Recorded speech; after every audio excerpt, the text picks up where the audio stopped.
നമ്മളിന്ന് റോട്ടക്കിൻ്റെ ഇൻക്യുബേറ്റർ എങ്ങനെയാണ് ഓപ്പറേറ്റ് ചെയ്യുന്നത് എന്നുള്ള കാര്യമാണ് നോക്കുന്നത്. അപ്പോൾ ആദ്യം തന്നെ ഒരു നല്ല പവർ സോഴ്സിലേക്ക് പ്ലഗ് കണക്ട് ചെയ്യുക. അതുപോലെ തന്നെ ഈ ടോപ്പിലുള്ള ഈ വിൻഡോ എപ്പോഴും ഓപ്പൺ ആക്കി തന്നെ വയ്ക്കുക. കാരണം ഉള്ളിലുള്ള മോയ്സ്ചർ കണ്ടൻ്റ് ഒക്കെ ഉണ്ടെങ്കിൽ അത് പുറത്തേക്ക് പോകാൻ വേണ്ടിയിട്ടാണ്. അപ്പോൾ അത് എപ്പോഴും ഓപ്പൺ ആക്കി തന്നെ വയ്ക്കുക ഓപ്പറേറ്റ് ചെയ്യുന്ന സമയത്ത്.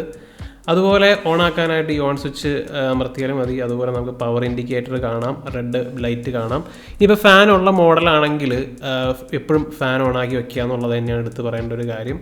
അതുപോലെ നമുക്ക് ഹീറ്ററിൻ്റെ ഓപ്ഷൻ കാണാം, പിന്നെ നമുക്ക് ടെമ്പറേച്ചറും അതുപോലെ തന്നെ വാല്യൂസ് കാണാം. അപ്പോൾ ഈ പച്ച കളറിൽ കാണുന്നതാണ് നമ്മൾ സെറ്റ് ചെയ്തിട്ടുള്ള വാല്യൂ, അതുപോലെ ചുമപ്പി കാണുന്നതാണ് ഉള്ളിലുള്ള വാല്യൂ. അപ്പോൾ ഇത് കൂട്ടാനും കുറയ്ക്കാനും വേണ്ടിയിട്ട് ജസ്റ്റ് അപ്പ് ആൻഡ് ഡൗൺ ആരോയിൽ ജസ്റ്റ് പ്രസ് ചെയ്താൽ മതി. അപ്പോൾ കൂടുകയും ചെയ്യും, കുറയുകയും ചെയ്യും. അതുപോലെ തന്നെ ഏറ്റവും അറ്റത്തുള്ള ആ റൗണ്ട് സിമ്പിളിൽ പിടിച്ച് നോക്കിക്കഴിഞ്ഞാൽ അത് സെറ്റായി എന്നുള്ളതാണ്.